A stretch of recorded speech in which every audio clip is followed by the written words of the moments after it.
Welcome back नाज़रीन, गुफ्तगू के सिलसिले को आगे बढ़ाते हैं। मदर बल्ला साहब, सर आप जंग की सूरत हाल को किस तरह से देख रहे हैं और इसका जो इम्पैक्ट है उसको आने वाले दिनों में मौजूदा हुकूमत की तो हमने बात कर ली है, लेकिन क्या ऑप्शंस हमारे पास हो सकते हैं जिससे कम से कम इसका इम्पैक्ट हम पे आए? देखिए, मेरे दोस्तों दोनों ने बड़ी अहम बातें की है। मैं जरा थोड़ी सी बातें उस पर करूंगा जी प्लीज।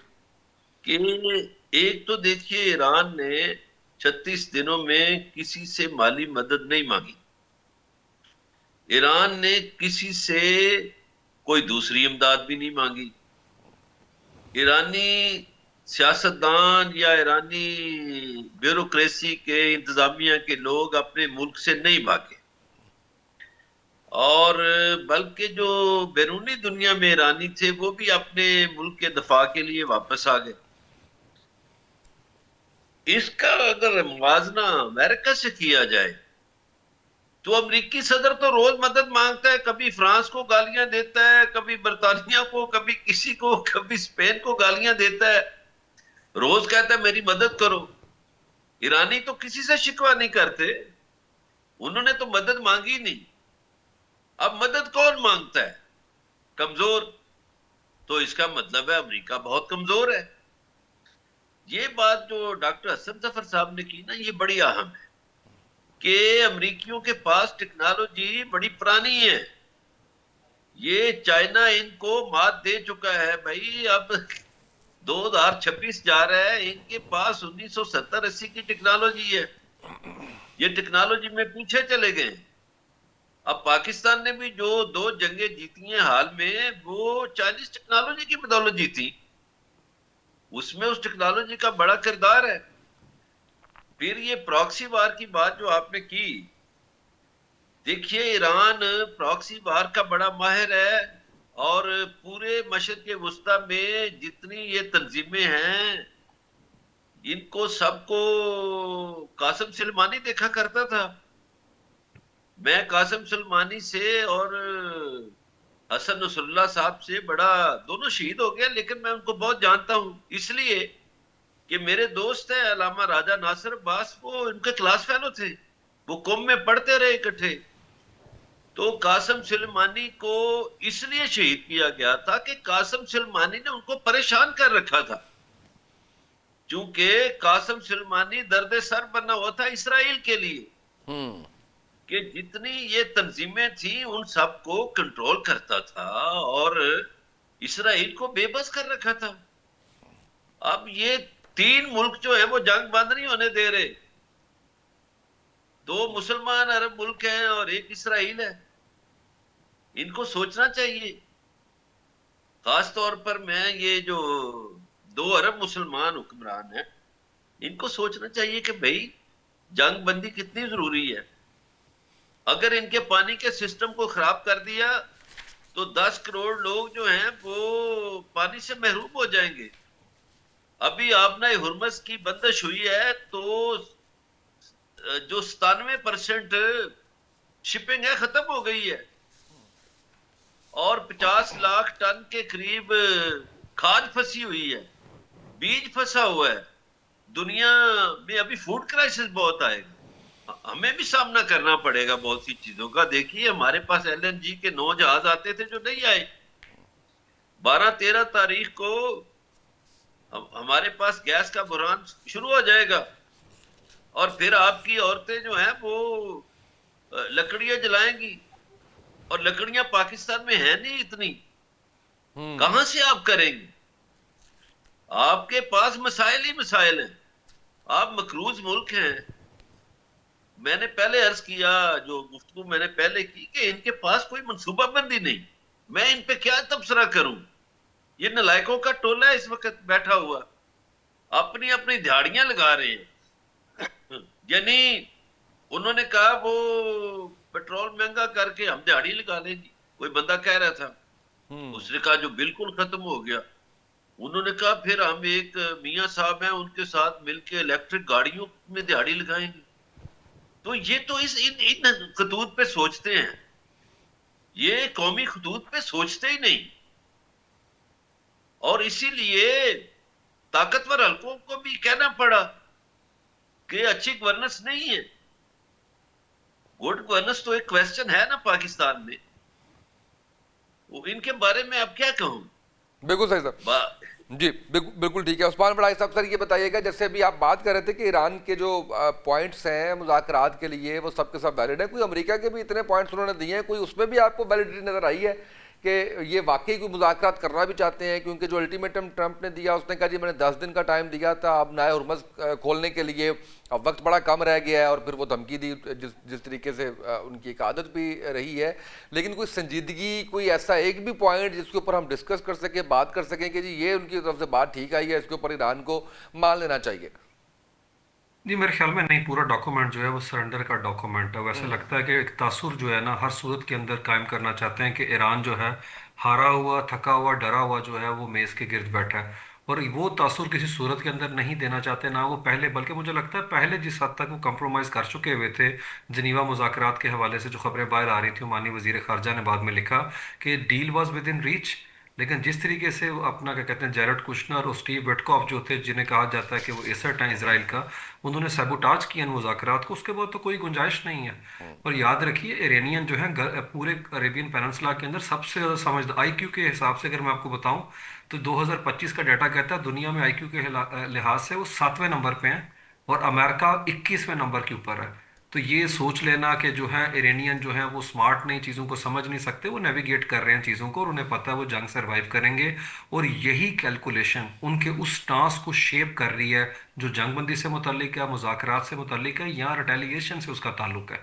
तो मेरा नहीं ख्याल कि इरानियन जो है अब एस्केलेशन ट्रैप में, रॉबर्ट वेब कहते हैं, अमेरिकन आ गए हैं। जंग का थर्ड फेज जो है वो इरानियन डिसाइड करेंगे। इसीलिए तो देखें ये डोनाल्ड ट्रंप जिस तरीके से क्लैप ट्रैप बक रहा है और जिस तरीके से बात कर रहा है नेटो से निकलने की, तो नेटो तो जैसे सर ने बात की अभी कि वो डिसफंक्शनल हो चुका हुआ है। नेटो की तो ओबिचरी लिखी जा रही है अब ना हुर्मुज के पानी से इस वक्त। और दूसरी तरफ जो अलाइज हैं इनके एसेट भी, एरियल एसेट भी गिर गए, इनके अलाइज भी खत्म हो गए। मैंने आपको कहा ना कि एक ऐसा कंट्री जो 4-5 साल पहले वहां से निकला है, अगस्त 2021 में अफगानिस्तान से, ठीक 5 साल बाद वो दोबारा से आपको नजर आता है। तो पोलर बियर जो रशिया है वो तो बदला अपना जो है स्कोर सेटल कर रहे हैं इनके साथ है, जिस तरीके से इन्होंने 79 में उसके साथ किया था। और जिस तरह से चाइना ने एक इस पूरी वॉर के अंदर, शेडो वॉर के अंदर अमेरिका को जिस तरह ब्लीड किया अपनी सैटेलाइट के थ्रू, उन्होंने लोअर ऑर्बिट भी इनके साथ जोड़ दी और हाई अल्टीट्यूड के साथ भी, ताकि प्रिसीजन रेट टारगेट की। और ये चीज़ पहले नहीं थी उस तरीके से। 13 जून की अगर हम बात करें तो 12-13 दिन की जंग के अंदर। और अभी तक अमेरिका के स्टॉक पाइल, चाहे मिडल ईस्ट में, वेस्ट एशिया के अंदर हो जाएं या यूरोप के अंदर हो जाएं, रॉयल मेटल जो सबसे बड़ी कंपनी है डिफेंस की यूरोप की, वो कह रही है वो तो एग्जॉस्ट हो चुके हैं और 15 दिन से ज्यादा का उनके पास स्टॉक पाइल नहीं है। ये जो 10 दिन का वक्फा लिया ये री आर्म करने के लिए और रीपोजिशन करने के हवाले से है। और इरानियन के स्टॉक पाइल के ऊपर अभी भी स्पेकुलेशन है, क्योंकि जिस तरीके से वो बैरेज फेंक रहे हैं और उसके अंदर मिक्स्ड अपना बैरेज है, जिसके अंदर इवन वो जो बोगस किस्म के आप कह लें या फेक किस्म के मिसाइल हैं वो फेंकते हैं, जिसकी विजुअल जो आप कह लें कि रीडिंग है वो सेम आती है कि जैसे जेनवन मिसाइल वहाँ के ऊपर आ रहा है। तो मुझे लगता है इरानियन जनरली इस वॉर का इंतजार कर रहे थे, जिस तरह इसराइली 40 साल से इस मोमेंट का इंतजार कर रहे थे। इसराइल के अहदाफ क्लियर हैं, वो हर सूरत के अंदर यहाँ पे रियासती अस्करी ढांचे के अलावा सनती ढांचे को, तिब्बी को, सकाफती, इवन इल्मी ढांचे को वो तबाह करना चाहता है। लेकिन हमें देखना पड़ेगा कि ये ईरान की तरक्की पे वार है। अगर उस ब्रिज को आप देख लें तो एक बड़ी टेम्पलेट है ब्रिज है वो, 136 मीटर का सस्पेंशन वाला ब्रिज जो कि सोलर एनर्जी से चलता है, और वो मिडल ईस्ट का सबसे बड़ा ब्रिज है। और इन सैंक्शंस के हालात के अंदर ईरानियों ने वो बनाया है, जिसको इन्होंने हिट कर दिया। तो ये ईरान के शहरी ढांचे को तबाह करना चाहते हैं वहाँ के ऊपर। और ईरान तो बाउंस बैक करता है। अगर आप इनकी हिस्ट्री चेक करें, नॉलेज की, ये यूनिवर्सिटियों को क्यों टारगेट कर रहे हैं, ये फ्रस्ट्रेशन है इसराइल की है। याद रखें दुनिया में सबसे ज्यादा खवातीन साइंटिस्ट जो हैं वो ईरानियों के पास हैं। आप जितनी टीयर एलिमिनेट करते हैं वो फिर पीएचडी वाला सामने आ जाता है। इस्माइल बकाई जो स्पोक्स पर्सन है उसने पीएचडी के अलावा 3 मास्टर्स किए हुए हैं, और उनके स्पीकर जो है वो पीएचडी है। मेरे ख्याल में हमारा तो ढूंढने से नहीं मिलेगा हमारी हिस्ट्री के अंदर भी कोई पार्लियामेंट में पीएचडी वाला घुसा भी हो, लेट अलोन कि हम सोचें कि उसने टिकट होल्डर और वो जीता हो। और यहाँ के ऊपर जो है यू नेम इट है, एम फिल मास्टर से तो भरे हुए हैं वहाँ के ऊपर निचला तबका तो। और याद रखें वहाँ का एडमिशन क्राइटेरिया पंजाब यूनिवर्सिटी से टफ है, उनकी यूनिवर्सिटियों के अंदर है, हमारा जीआरई आसान है। तो एक ऐसे मुल्क को पसमानदा पेंट करना और कहना ये शिद्दत पसंद है, मुल्ला मुलायत तो यहाँ पे है जीसीसी के अंदर है। गल्फ के अंदर। ये तो अनाज मदीनातुल इल्म वाली बाबूहा, ये तो अली का जो इल्म के दरवाजे हैं उससे गुजरने वाली कौम है। तो ये वेस्टर्न सारे का सारा नैरेटिव जो है वो डिबंक हो गया। अमेरिका में मेगा बेस के साथ ताल्लुक था इसका, टकर कार्सन का, he has always been a trumper. वो चेक करें। फिर इसकी खुद जो पिक थी, इसने लगाया हुआ था नेशनल इंटेलिजेंस काउंटर टेररिज्म के डायरेक्टर को, वो जो कैंट, वो निकल के क्या बात कर रहा है। मतलब वहाँ के ऊपर अमेरिका में इस लेवल का पॉलिटिकल वायलेंस का खतरा पहले कभी नहीं था। मतलब रॉबर्ट वेब कहते हैं रिकॉर्डेड हिस्ट्री के अंदर इस तरह का मैंने पोलराइजेशन नहीं अमेरिकन कौम के अंदर देखी जो आज हो चुका हुआ है। और जिस तरीके से आर्मी अपने लोगों के खिलाफ इसने इस्तेमाल किया है, और जिस तरह का इनका पार्लेंस है, आप अल्फाज का चुनाव चेक करें इन लोगों का। ये येल यूनिवर्सिटी से पढ़े हुए हैं, जो कि आईवी लीग यूनिवर्सिटी है, ये पीट हेग्सेथ है। मतलब आपने एक टीवी एंकर को उठा के दुनिया की इतनी बड़ी वॉर मशीन जो है उसकी चाबियां थमा दी हैं, और वो क्या कर रहा है, वो आते जर्नैल सारे टॉप के हटा रहा है और कह रहा है वॉर सिर्फ और सिर्फ जो है वो लीथल होनी चाहिए और उसके लिए हमें ब्रेन नहीं चाहिए। इसने तमाम अमेरिका की यूनिवर्सिटीज़ के जो फेलोशिप थे वो हटा दिए। मुझे तो खतरा है हमारे जो मिलिट्री के लोग जाते थे ट्रेनिंग कोर्सेज पे, वो भी अब नहीं कर पाएंगे, क्योंकि उसने येल यूनिवर्सिटी से कैंसिल कर दिया फेलोशिप कि आज के बाद अमेरिकी फौजी नहीं आएंगे, क्योंकि तुम उनका जेन बदल देते हो। वो वोकिज्म की तरफ लिबरल हो जाते हैं, लड़ने की बजाय सुलह, डायलॉग, डिप्लोमेसी की बात करते हैं। तो अमेरिका के अंदर जिस तरीके से तब्दीली आ रही है, ये बड़ा ख़तरनाक किस्म का ट्रेंड है कि आप डिपार्टमेंट ऑफ डिफेंस को डिपार्टमेंट ऑफ वॉर के तौर पे पेंट कर रहे हैं, और कल की उसकी स्टेटमेंट है मैं ये वॉर जीसस क्राइस्ट के लिए लड़ रहा हूँ। तो मेरे ख्याल में यही जो है कमोपेश आपको रेट्रिक नज़र आता है तेल अवीव के एंड के ऊपर है। तो ये चीज़ें किस तरीके से ठीक होंगी, और डोनाल्ड ट्रंप सब्सक्राइब करता है इस सारे मामलात को। ये एवेंजेलिकल क्रिश्चियन का जो नैरेटिव है, और साथ में ये जो जायनिस्ट है, आपको स्टडी करना पड़ेगा कि ये सेकंड टेम्पल और ये सारा फ्रैक्चर्ड किस्म का सिस्टम, रियासती ढांचे कमज़ोर, बॉर्डर तबाहशुदा, ये सारी चीज़ें जो हैं आप कह लें पार्ट एंड पार्सल हैं इस सारे मामलात का। और इसीलिए लेबनान जो है उसकी ये एक तरह से एक सुप्रेमेसिस्ट एक्सपेंशनिज्म की पॉलिसी है जो आप देख रहे हैं लेबनान। ये लेबनान को हर सूरत में एक्वायर करेंगे जी।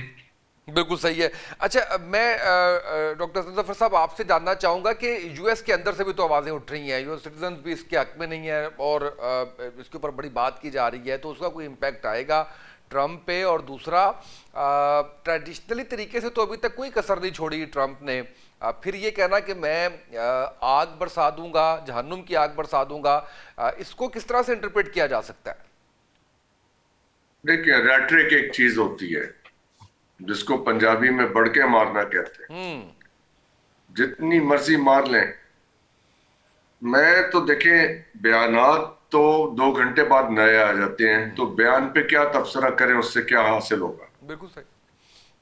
समझने की कोई बात यह है कि जब हम ये कह रहे हैं कि वर्ल्ड ऑर्डर चेंज हो जाएगा या हो रहा है, या ईरान के जरिए चाइना ने खुद को असर्ट किया है, टेक्नोलॉजी टेक ओवर कर रही है, एक ऑर्डर जा रहा है दूसरा ऑर्डर आ रहा है, तो इन बातों से हमारी क्या मुराद है? क्या हम ये समझ पा रहे हैं कि जो हम बातें कर रहे हैं उसका मतलब क्या है? आप उसामा साहब पढ़े लिखे आदमी हैं, जब भी इस किस्म की गुफ्तगू हम अब से 2 साल पहले, 6 महीने पहले भी करते थे, तो ये आप पढ़ी लिखी बातें कर रहे हैं, ये ऐसा किताबों में होता है। अब वही किताबें बैटल ग्राउंड में प्ले आउट हो रही हैं। बिल्कुल ठीक है जी। जिनको आप डिसमिस करते थे, जिन बातों को 6 महीने पहले कि ये बातें सिर्फ किताबों में होती हैं, आज वो किताबें जो हैं बैटल ग्राउंड में मौजूद हैं, मैनुअल जैसे लिखा हुआ। इसलिए कि जहां मैंने आपसे पहले अर्ज किया कि इजराइल की टोटल डिफीट का तरीका निकालना होगा और उसके बगैर ये मामला खत्म नहीं होगा। ये इधर उधर की बातें हैं, पीट हेग्सेथ ने क्या कह दिया, उसने काफिर लिखाया हुआ है हाथों पे फलाना, ये चले एंटरटेनमेंट के लिए जरूर बातें करें, लेकिन ये असल मसला तो नहीं है। असल मसला जहां पे ये प्रॉब्लम है और जहां से ये प्रॉब्लम सॉल्व होनी है उसको एड्रेस करते हैं। इजराइल की टोटल डिफीट नहीं हो सकती, क्योंकि इजराइल की टोटल डिफीट के लिए आपको रॉथस्चाइल्ड को डिफीट करना पड़ेगा, जेपी मॉर्गन को डिफीट करना पड़ेगा, और जो बाकी जायंट कंपनीज हैं जिनके पास दुनिया की 80% दौलत है, उनको रास्ते से हटाना होगा।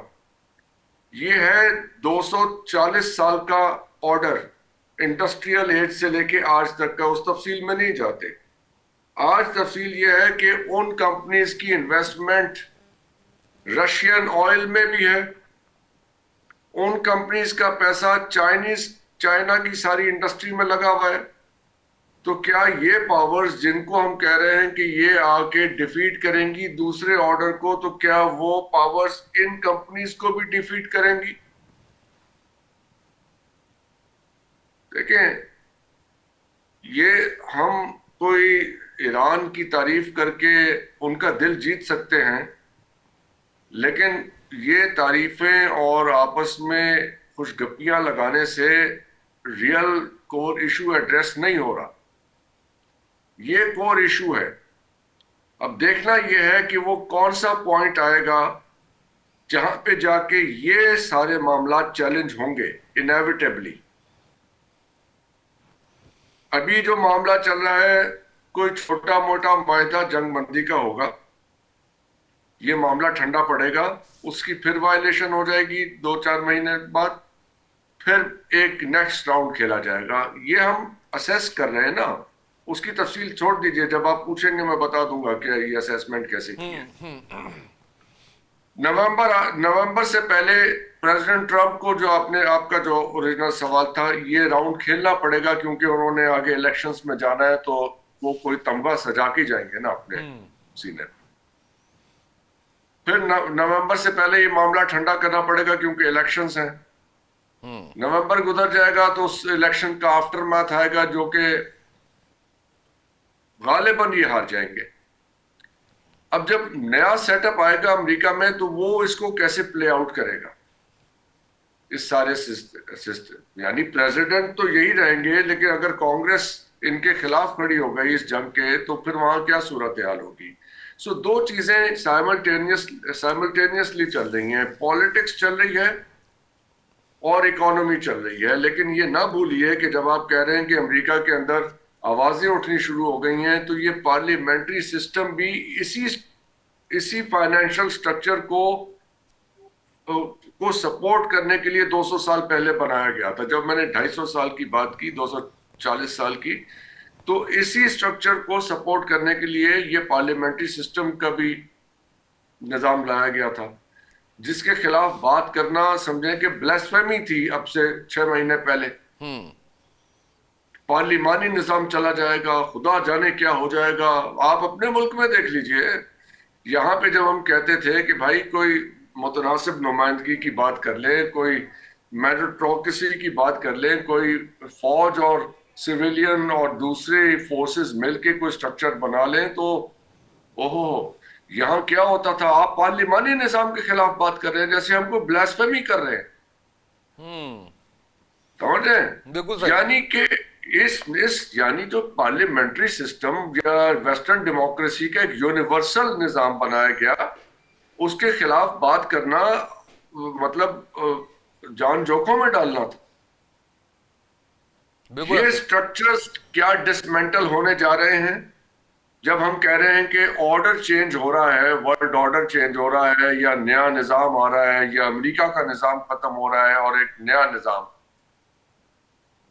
ये जब ये मामला आगे चलेगा, जब लेट्स से कि 2027 के यही दिन होंगे, फरवरी मार्च अप्रैल के, तब हमारे सामने पिक्चर क्लियर होगी जाके कि उस वक्त ये ताकतें कहां खड़ी हुई हैं। बिल्कुल सही सर। और फिर थर्ड वर्ल्ड वॉर का सिलसिला वहां से आगे बनता नजर आता है। वो जब मामला खत्म होगा तो देखेंगे कि दुनिया में कौन सा निजाम रह जाता है, कौन सी ताकतें रह जाती हैं, और कौन सा सिस्टम उस वक्त प्रिवेल करेगा, कौन सा आएगा। अंदाजा ये है कि जो फर्स्ट वर्ल्ड वॉर ने डिसमेंटल किया था सिस्टम एम्पायर्स का, वो प्रॉबेबली रेस्टोर हो जाएगा। उसकी इंडिकेशंस आपको ईरान से मिल रही हैं। मिडल ईस्ट पे ईरान की एम्पायर थी, ईरान की एम्पायर बनती नजर आती है जैसे हालात चल रहे हैं। बाकी अल्लाह, बिल्कुल सही, आलिम सवाब, अल्लाह जानता है कि आगे होने वाला क्या है। हम उसकी प्रेडिक्शंस नहीं कर रहे, लेकिन जो हिस्टोरिकल पैटर्न है हम उसको देख के अंदाजे लगाते हैं कि ये चीजें इस तरह आगे डेवलप जो है वो आ रही हैं। बिल्कुल सही। क्लोजिंग पे जाना है मुझे। मदर प्रहलाद साहब, डॉक्टर साहब ने एक रियलिटी चेक दिया है, एक शॉर्ट सा कमेंट आपकी तरफ से और देन उस्मान भाई की तरफ से। सामा जी, मुझे तो ये जंग तवील होती हुई नजर आ रही है। इसमें वक्फा आ सकता है, ये खत्म नहीं होगी। और इसमें मजहबी पहलुओं का जो नाम लिया है वो इसराइली और अमरीकी अहदेदारों ने लिया है। और अमरीकी इंतजामिया मजबूर किस लिए है कि देखिए, यहूदियों की जो आबादी है उसमें 30 लाख यहूदी इसराइल में है, 58 लाख अमेरिका में है, और खाली न्यूयॉर्क में 18 लाख हैं।